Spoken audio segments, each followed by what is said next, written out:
A paz do Senhor, irmãos. Mais uma vez nós aqui, e agora para transmitir a quarta aula do curso A Trajetória da Semente da Promessa, uma realização da comunidade Demirap.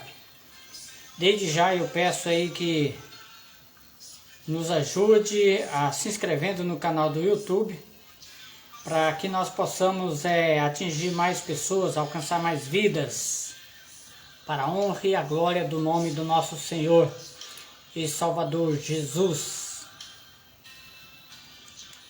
A quarta aula do curso A Trajetória da Semente.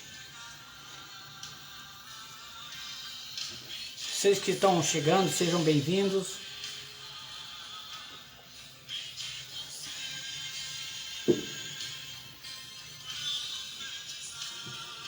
Eu sou o pastor Pedro, o diretor-geral da comunidade Demirap. Vamos dar início à nossa aula. A Trajetória da Semente da Promessa, a quarta aula.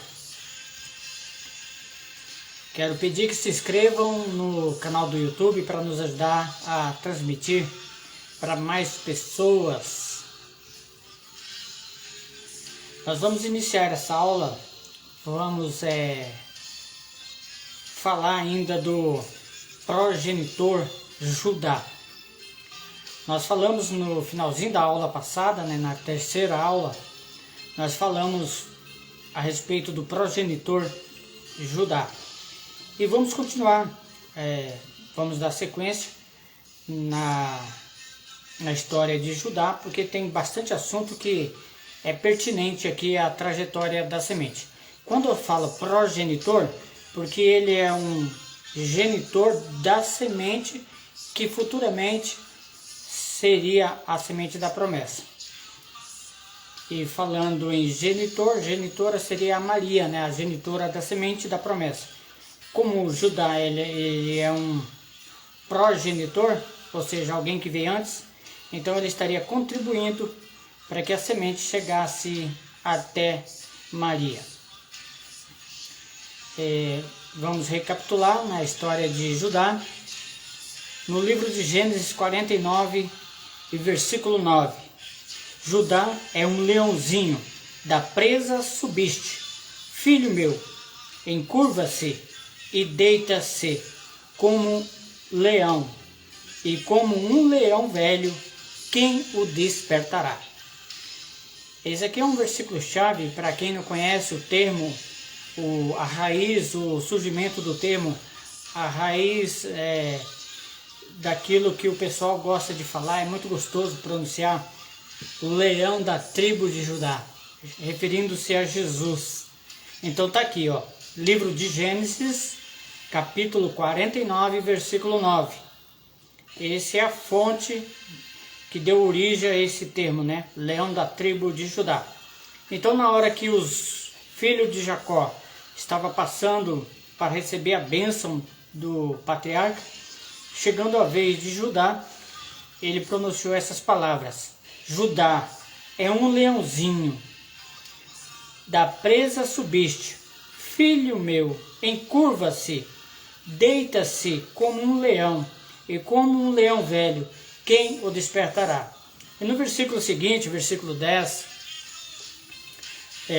está escrito: o cetro não se apartará de Judá, nem o legislador dentre os seus pés, até que venha Siló, e a ele se congregarão os povos. Então aqui está de uma forma subliminar, subentendida também, a semente da promessa. Quando a palavra que fala até que venha Siló, significa o termo até que venha Siló, significa até que venha quem de direito, ou seja, até que venha a semente da promessa. Então está subentendido aqui a semente da promessa.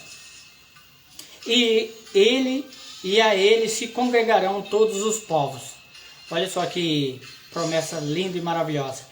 Então essa promessa foi feita a Abraão a Isaac, a Jacó, e agora se estendeu a Judá. Não vou falar a respeito de Jacó, que nós falamos na aula passada. Se você tiver interesse, estiver assistindo esse vídeo, esta aula, e quiser recapitular, quiser assistir todo o curso, é gratuito, você pode acessar e assistir, beleza?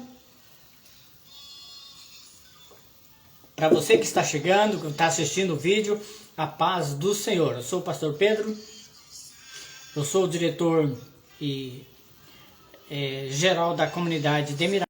Estou aqui apresentando a quarta aula do curso A Trajetória da Semente. E o próximo versículo, versículo 2. Aí Judá encontrou a filha de um cananeu, chamado Suá, e casou-se com ela e a possuiu. Então, depois, né, desse período, né, das bênçãos, nós sabemos que aqui no versículo anterior, versículo 38, do 2 ao 6, vai falar essa história. Judá se casa com uma cananeia. Interessante, né? Saiu fora um pouco daquilo que eu vim trazendo desde o início, a questão da legitimidade, da pureza da semente. Então aqui foi um pouco menos ortodoxo ou não ortodoxo. Então saiu um pouco daquilo que eu estava trazendo. Porque cananeia, os cananeus, né, eles surgiram da raiz de Cã. Então todos os cananeus, né, da linhagem dos cananeus, eles são descendentes de Cã. E Cã foi amaldiçoado por Noé. E aqui quando traz aqui, né, dá até um ressalto, que Judá se casou com uma cananeia.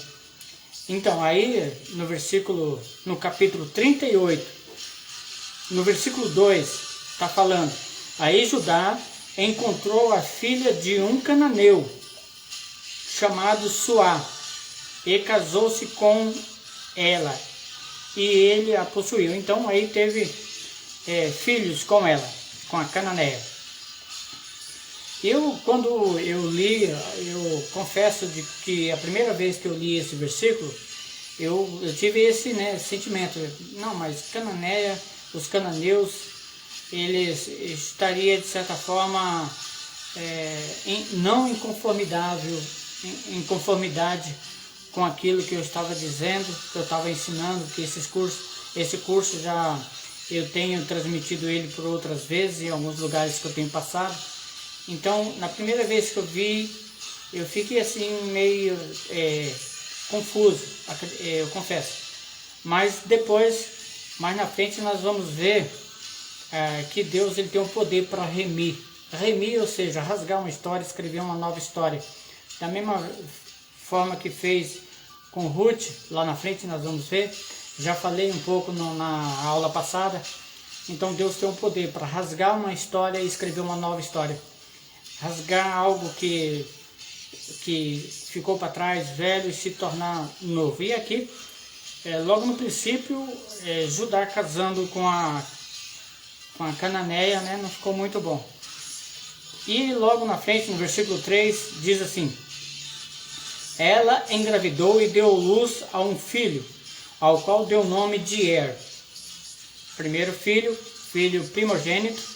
Uma das regras para ser progenitor da semente tinha que ser primogênito.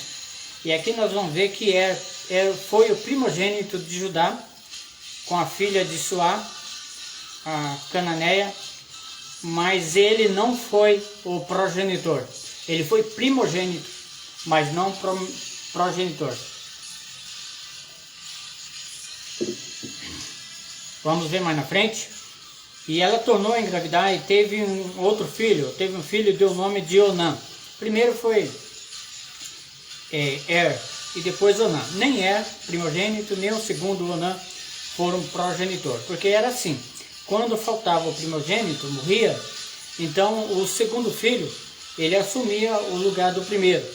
Mesmo no casamento, na sequência digamos assim, ele carregava o nome do primeiro. O primogênito, ele se sustentava, né, na genealogia.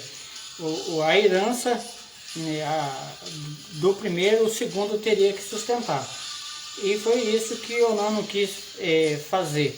Então, por isso, ele também foi destituído de ser o progenitor, ou seja, o progenitor da semente, aquele que seria. Ele tinha tudo para ser o progenitor da semente e ele abriu mão disso. E quando estava em Quizebe, ela teve ainda outro filho e se chamou Selá. Selá era o menino mais novo, o último filho mais novo. Aí no versículo 6, Judá escolheu uma mulher chamada Tamar para o seu filho primeiro, primogênito, do qual eu falei que ele foi primogênito, mas ele foi destituído de seu progenitor, o filho mais velho. E Tamar era cananeia, né, de acordo com a circunstância bíblica, o contexto bíblico ali, Tamar era cananeia. Aí é onde que entra aquela questão que eu falo da remissão, porque Tamar, nós vamos ver mais na frente que Tamar era cananeia, porém, mesmo não ortodoxa, né, dentro da linhagem que eu vim trazendo, ela foi a progenitora da semente da promessa. Ela entrou na árvore genealógica do nosso Senhor e Salvador Jesus Cristo, mesmo sendo cananeia. Interessante, né? É bom para curiosidade bíblica, para conhecimento. Os filhos de Judá que tentaram sabotar a semente da promessa. No título aqui, os filhos de Judá que poderiam ter sido progenitor da semente da promessa. Eles poderiam ter sido. O primeiro era primogênito. Nós vamos ver aqui que ele não foi o progenitor. Aí vem o Onã, o segundo filho, também não foi o progenitor. Eles tentaram sabotar a semente da promessa. Eu falei que lá no começo, né, o mal entrou no coração de Caim e matou Abel. O mal vem de quem? Da onde é o mal? Então, logo no começo, né, da história da semente da promessa, já havia sabotagem para que a semente não produzisse, a semente não viesse a dar frutos, que não chegasse até Jesus. E a semente, ela foi sabotada por várias vezes. Aí vamos ver mais na frente. O filho de Judá que não estava preparado para progenitura. Selá na época era um menino mais novo, então ele não estava ainda, na falta do primeiro, do segundo. Quem assumiria seria o terceiro, o único terceiro seria Selá. Mas ele estava novo, nós vamos ver porque que ele também não foi o progenitor da semente. A história de Tamar, nora de Judá. Tamar foi enviada de volta para os seus pais até que Selá tivesse com idade para se casar. Por quê? Os primeiros filhos, ele não agradou a Deus e Deus o matou. Deus matou, tá na Bíblia dessa forma. Pode ler lá no livro de Gênesis 38. Então, por que Deus o matou? Porque ele não agradou a Deus e ele estava sabotando a semente da promessa. Ele estava evitando a concepção. Digamos, ele era casado com Tamar e ele ejaculava fora. Ele sabotava ele não queria. Ele não queria ser o progenitor da semente. Talvez ele não queria entrar na linha do propósito de Deus, né? Ele não queria para si o propósito de Deus na sua vida. Então Deus o matou. Aí entrou Onã, segundo filho. Onã entrou pelo mesmo caminho também. Ele não quis, porque, digamos assim, se ele fosse o progenitor, se ele fosse assumir Tamar, toda a sua herança estava vinculada ao primogênito. Então ele não quis dar essa honra ao primogênito, que era Então ele continuou também evitando, da mesma forma que estava evitando para que não nascesse a semente da promessa, Então, é claro que na época ele não sabia que era a semente da promessa. Para eles é simplesmente um herdeiro. Eles não queriam um herdeiro. E assim evitavam, para que não nascesse esse herdeiro. Aí Deus matou também. Tanto como Selá, Deus matou. E Onã, Deus o matou, porque ele estava evitando a concepção da semente. E aí Selá era muito novo para assumir a postura de marido, digamos assim, para assumir Tamar. Então ele não assumiu. E por isso Tamar foi enviada de volta para os seus pais até que Selá tivesse com idade para se casar. O patriarca, né, Judá, falou assim, você fica uma temporada lá com seus pais, quando Selá tiver idade, aí nós avisamos você, vem, vamos fazer o casamento, e você se casa com ele, e aí vão ter o herdeiro, né, seria a semente da promessa, viria de Selá, mas também não foi de Selá. Tá vendo só como que é a história da semente da promessa? Você nunca tinha imaginado nisso, né? Eu também não. Foi estudando que a gente vai tirando essas curiosidades. A história de Tamar, nora de Judá, ainda. Você que está chegando agora, nos ajude compartilhando este vídeo. Esta é a 4ª aula do curso A Trajetória da Semente da Promessa. Curta, compartilhe e se inscreva no canal do YouTube. Nós vamos estar também transmitindo pelo canal do YouTube. Nos ajuda a alcançar mais vidas, mais almas para o reino. Em nome de Jesus. Tamar enfrentou risco de morte para ser uma progenitora da semente da promessa. É claro que ela não sabia que o herdeiro, o seu filho, o futuro filho, digamos assim, que ela queria tanto dentro da família de Judá, ela não sabia que era a semente da promessa. Né? A semente da promessa era para vir através de Deus o matou porque ele não agradou a Deus, evitou a semente.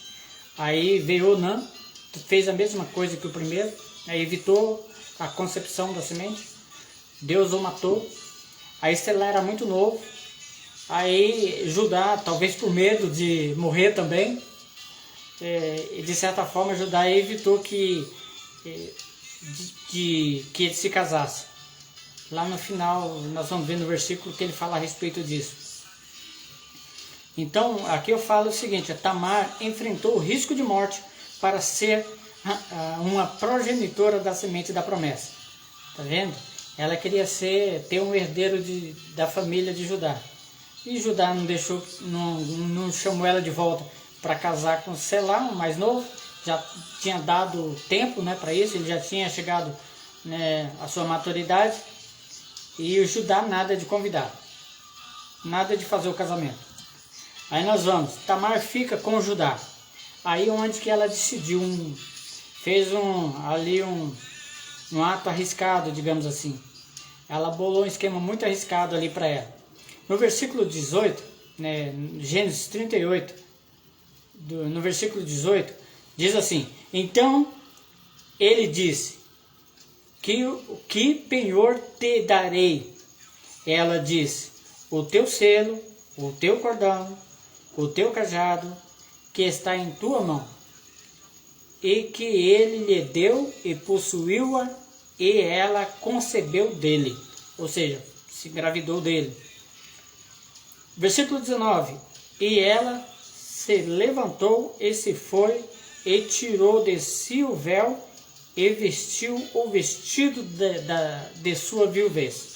Eu trouxe logo esse versículo para dizer, como tinha ficado muito tempo e nada de Judá trazer Tamar para fazer o casamento com Selá, então Tamar ela pegou e sabia a trajetória de Judá, então ela se adiantou, se vestiu de prostituta, colocou o véu para que ele não reconhecesse, e aí fez a proposta para ele.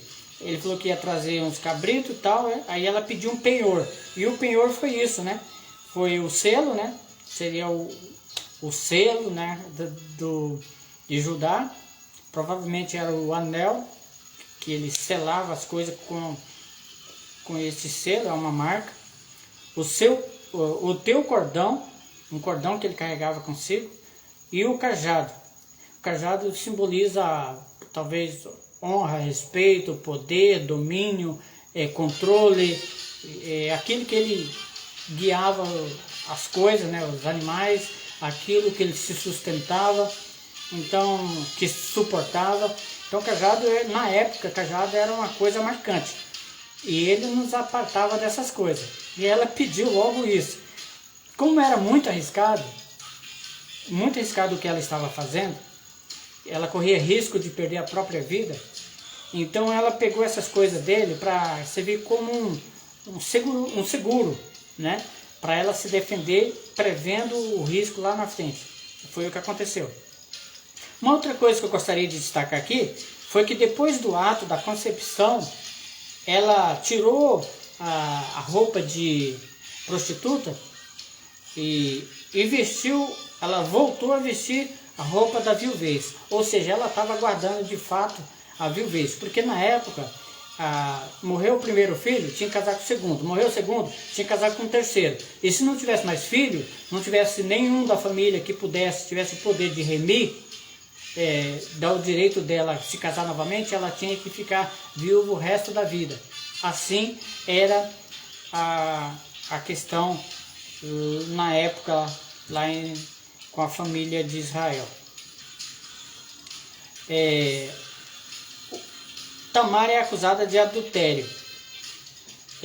No versículo 24, e aconteceu, Gênesis 38, versículo 24, e aconteceu o que? Quase 3 meses se passou, depois deram aviso a Judá, dizendo, Tamar, tua nora, adulterou, e eis que está grávida do adultério.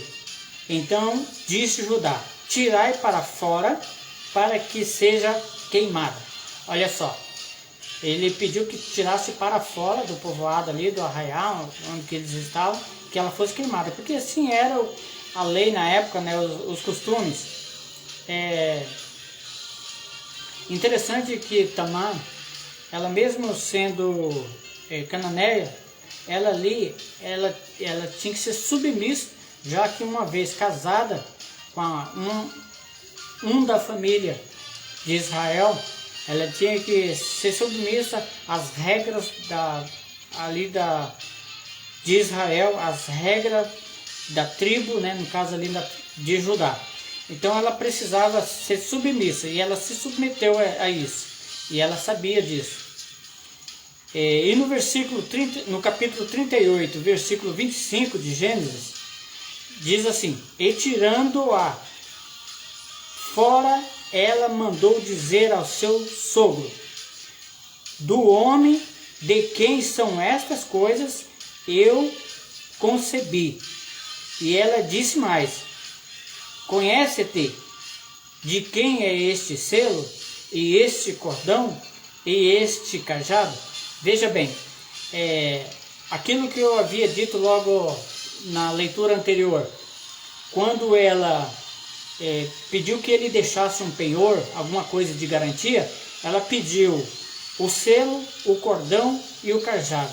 São as coisas vinculadas a Judá, coisa bem próxima de Judá, então coisas que ele dificilmente abriria a mão. E ela sabia do risco que estava passando, esse projeto que ela fez de ter um filho de Judá, né, que às vezes, se a gente analisar assim, ela estava cometendo um erro, um pecado, mas ela fez isso porque Judá, realmente, ele vai dizer mais na frente, ele tinha que ter feito o casamento dela com Selá, que é seu terceiro filho, já que o primeiro teria morrido, o segundo tinha morrido, então ela tinha que casar com o terceiro, e Judá não fez isso. Então, mas Judá também era da família, ele tinha o poder, na falta dos três, Judá também, na costume da época, de acordo às regras da época, Judá também tinha o poder legítimo de remi-la também. Eu vejo assim. E aí, como ele era o patriarca, então aconteceu isso. Então ela pegou e falou, olha, o homem de quem são estas coisas que eu concebi, que eu me engravidei, E ela disse mais, conhece essas coisas? O selo, o cordão e o cajado? Então mandou dizer a quem? A Judá. Interessante que ele pediu que tirasse ela para fora do arraiá, digamos assim, né? Quando ela estava lá fora para ser queimada, ela pediu, eu vi algumas passagens de que a pessoa antes de morrer, ela tinha uma última palavra para dizer, né? Em sua defesa. Então a sua defesa foi isso. Ela pediu que fizesse isso, que fosse até Judá e falasse para ele essas coisas, exatamente da forma que ela disse. E foram lá e falaram para Judá.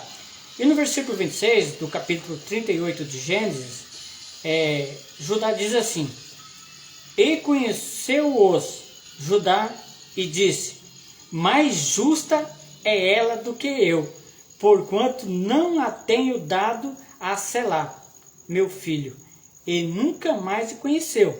Então aqui ele reconhece que ele tinha que ter feito o casamento de Tamar com Selá, o seu terceiro filho, já que o primeiro tinha morrido, o segundo tinha morrido, então ela tinha que casar com o terceiro para ela ser remida. Então ela não estava sendo remida porque Judá foi falho aí de fazer o casamento deles. Então ela estava viúva, vestida de viúva esse tempo todo, né? E Judá nada de fazer o casamento. E nunca conheceu, vamos supor, se afastaram bem, ficaram distantes um do outro. Então Judá aqui fala assim: essa mulher é mais digna do que eu. E interessante aqui que ela não expõe Judá, ela só pede para fazer essas coisas. E Judá fala que ela é mais digna do que ele. Isso é muito interessante, né? Então aí, onde que, sendo Tamar uma cananeia, né? Ela entra na árvore genealógica de Jesus Cristo, como uma coisa diferente, não ortodoxa, digamos assim. Logo no começo eu expus algumas regras para que a pessoa fosse progenitor da semente, e uma das regras tinha que ser primogênito, outra regra tinha que ser dentro da família, igual foi com Abraão, casou com a sua meia-irmã, como foi com Isaac, que casou do parente, né? Seria o meio parente, porque casou com a neta do seu tio. Então seria Naor, lá no começo, irmão de Abraão. Então Rebeca era neta de Naor, irmão de Abraão. E depois veio Jacó, que assumiu o direito de primogenitura, mesmo que tendo usurpado o lugar do seu irmão, né? Mas ele conseguiu a bênção do pai, ele comprou o direito de primogenitura, com um prato de lentilha. Ele desejava muito as coisas dos céus, ele desejava muito o propósito de Deus na sua vida, abriu mão da riqueza, que ele poderia ter ficado ali. Então Jacó, ele, depois de ter comprado a primogenitura do seu irmão, ele conseguiu a bênção, né? Mesmo enganando o pai dele, ele conseguiu a bênção que não poderia ser revogada. Mas lá na frente ele conseguiu a bênção de Deus. Eu não abro mão das bênçãos dos céus. Eu não te largo, falou com o anjo, eu não te largo enquanto não me abençoar. Porque ele queria muito a bênção. Então ele agarrou com toda a força. O interessante é que com quem ele casou? Ele casou com uma das filhas do seu tio, Labão. Lá na frente que Labão, quem lê a história lá de Rebeca, quando fala de Rebeca que casou com Isaac, Labão está lá no contexto. Então ele foi para a terra de Labão e se casou com Lia e Raquel. Então de Abraão, Isaac e Jacó foi tudo dentro de uma linhagem pura, digamos fechada, para a semente da promessa. E quando chega aqui, Judá casa com a cananeia, que é descendente de Cã, que foi amaldiçoado pelo pai. Então fica um pouco, né? A gente olhando com a nossa visão natural, fica um pouco fora. Mas aí nós lembramos de Ruth, né, que também era descendente lá atrás, né? Ruth era descendente de Ló. Ló teve os filhos com as suas próprias filhas, e um dos filhos, o filho mais velho, primogênito, o filho com a mais velha, se chamou Moabe, que descendeu os moabitas. Então Ruth era uma moabita, e lá na frente nós vamos ver que Ruth foi remida por Boaz, porque se casou, e Deus ali também remindo através de Ruth, a questão social dos moabitas, digamos assim, para entrar na árvore genealógica de Jesus Cristo. E aqui também não é diferente. Ela era cananeia? Era. Mas Deus estava escrevendo uma nova história na vida dela, porque Deus tem o poder para remir. Quem éramos nós, né? Gentios? Éramos estrangeiros?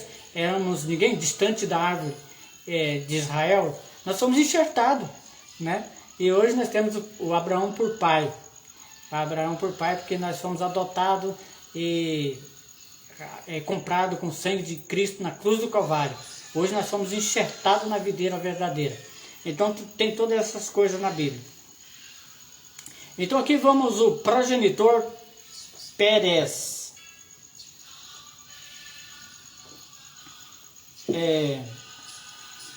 O interessante é que ali, depois que Judá ficou com Tamar, a sua nora, né, ela ficou grávida de 2 filhos, né? Ficou grávida de 2 filhos gêmeos, Perez e Zerá. E nós vamos ver a história deles aqui, e um deles vai ser o progenitor da semente. O progenitor da semente é aquele que é o genitor da semente, que futuramente seria a semente da promessa, Jesus Cristo, né? Então falo progenitor, é por isso, porque progenitor é aquele que, além de ser o genitor da semente que chegaria até Jesus, ele também contribuiria para que a semente sobressaísse e não morresse. Por isso que eu trago aqui o nome progenitor. Perez significa pedra, né? Interessante, né? Pedro, Perez, Pedro. No hebraico, lá na frente, ou no grego, né? No latim e grego, nós sabemos que quando Jesus chamou Pedro, ele falou: sobre essa pedra edificarei minha igreja, porque Pedro significa pedra. E Perez é a raiz de Pedro, né? Então, o significado de Perez é pedra, Pedro. E traz até meu nome, né? Pastor Pedro. Disputou a primogenitura com seu irmão Zerá, ainda no ventre. Interessante que o fio encarnado simbolizava a primogenitura. Isso é muito interessante aqui, né? Eu vou contar aqui a história aqui de Perez e Zerá. Como Tamar ficou grávida de gêmeos, então na hora do parto, o Zerá, ele colocou a mãozinha, né, estava nascendo, e a parteira, sabia que era gêmeos, aí ela colocou, eu creio que sabia, né? Ela colocou uma fita encarnada. Essa fita encarnada simboliza o primogênito. Então quer dizer que estava para nascer primeiro era Zerá. Isso aqui são coisas da Bíblia que você, só fazendo um estudo como esse, é que você consegue se ater aos detalhes. Então, quem seria o primogênito seria Zerá. Quem seria o progenitor da semente pela regra da primogenitura seria Zerá. Porque ele colocou a mãozinha para fora na hora de nascer e foi colocado um fio encarnado simbolizando a primogenitura. Mas o que aconteceu? Ele se contorceu e abriu brecha e Perez nasceu primeiro. Isso que é interessante, né? E eu coloco aqui, e agora, quem seria o primogênito? Né? Quem nasceu primeiro? Embora o outro teria recebido o cordão de primogenitura, eu falo assim, se vocês viram a história de José, você sabe que o pai dele, Jacó, deu uma túnica de várias cores, né? Encarnada, várias cores, simbolizando a primogenitura também. Os irmãos dele ficaram até com inveja dele, ou com ciúmes, porque mesmo de forma sem palavras, o Jacó estava dizendo que ele era o primogênito. Ele era primogênito de fato, porque é filho de Raquel, o primeiro filho de Raquel. E os outros, os primeiros 4 que nasceu, Ruben, Simeão, Levi e Judá, eles eram de Lia. Então, Ruben era o primogênito de Jacó, Ruben. Mas Ruben foi destituído da primogenitura, e então, aí o outro primogênito é da outra mulher, que Jacó era casado com Lia e com Raquel. Então, José, ele tinha muito amor por José, e aí chegou a cozer ali, ou confeccionar uma túnica encarnada e deu para José. Isso criou ciúmes. E aqui eu trago novamente para a história aqui. Quando Zerá estava nascendo, amarraram, as parteiras amarrou, ou a parteira amarrou um fio encarnado no braço, para que já ficasse marcado que ele seria o primogênito. Porque ainda fala assim no versículo, foi o primeiro, né? O primeiro a querer nascer. Não nasceu, mas primeiro a nascer. Aí, logo na frente, nós vemos que não foi isso que aconteceu. E eu escrevi algo aqui muito interessante. Não basta estender a mão, tem que nascer por completo.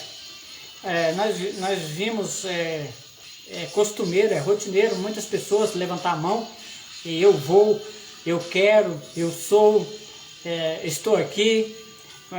Não basta fazer isso, esse ato, né? Você tem que estar em sintonia com o propósito. Sem a sintonia com o propósito, isso aí não vai valer de nada, esse gesto. Se não tiver em sintonia com o propósito, né? É bonito. Então, eu trago essa reflexão.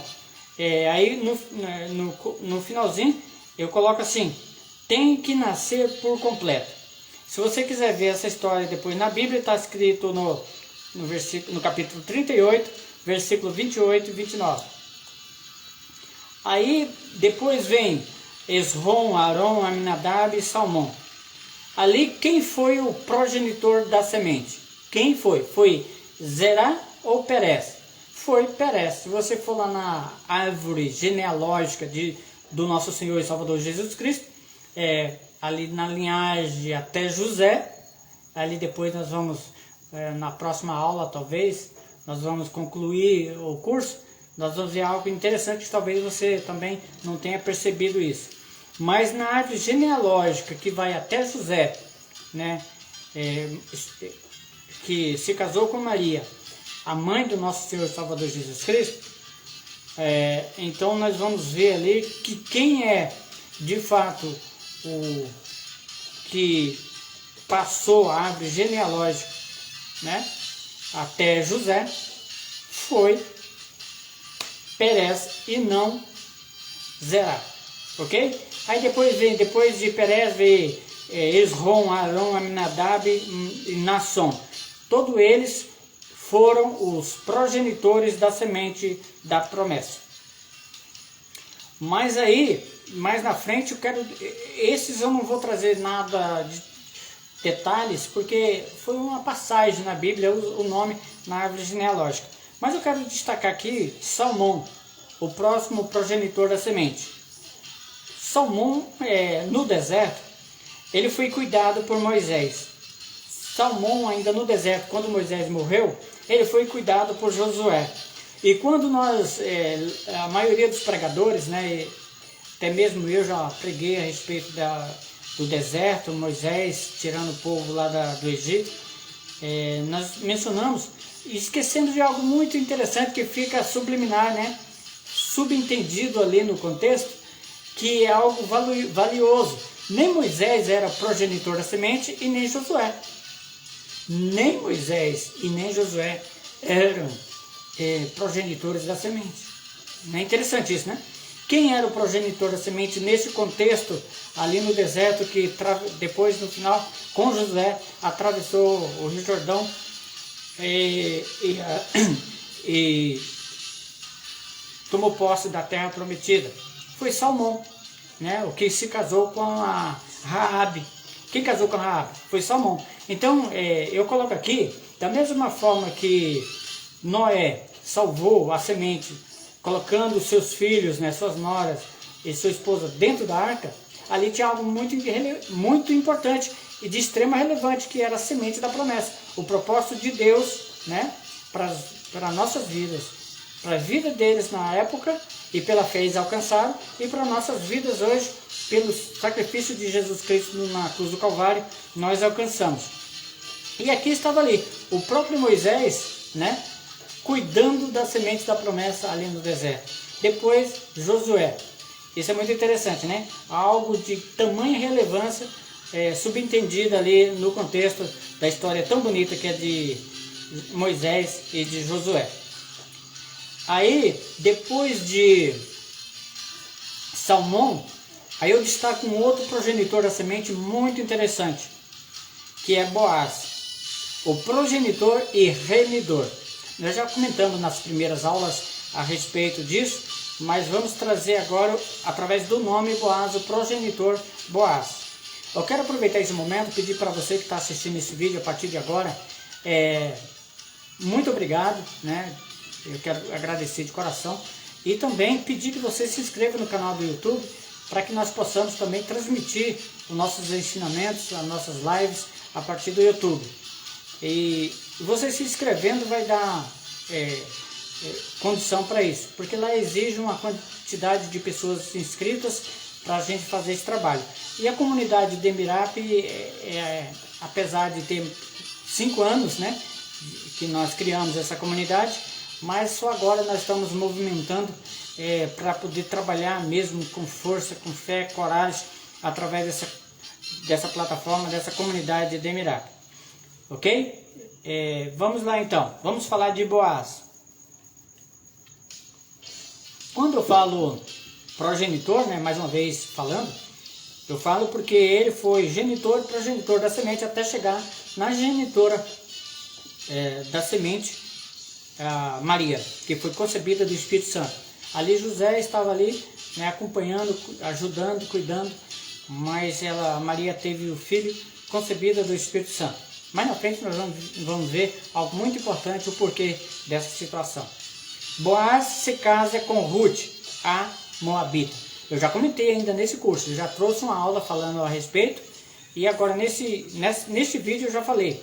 Boaz, o progenitor da semente, se casa com uma Moabita. Quem não conhece, né, a história de Ruth, né? Ruth, nós sabemos que Noemi, né, o seu marido, né, foi lá para a região dos Moabitas, e lá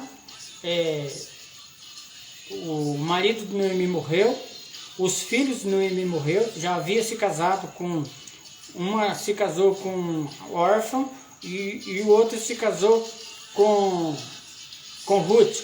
Então eles tinham se casado e depois veio morrer os filhos de Noemi.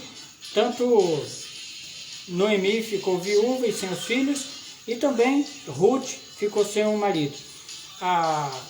E também a órfã também ficou viúva. Só que órfã ficou com os parentes moabitas para lá.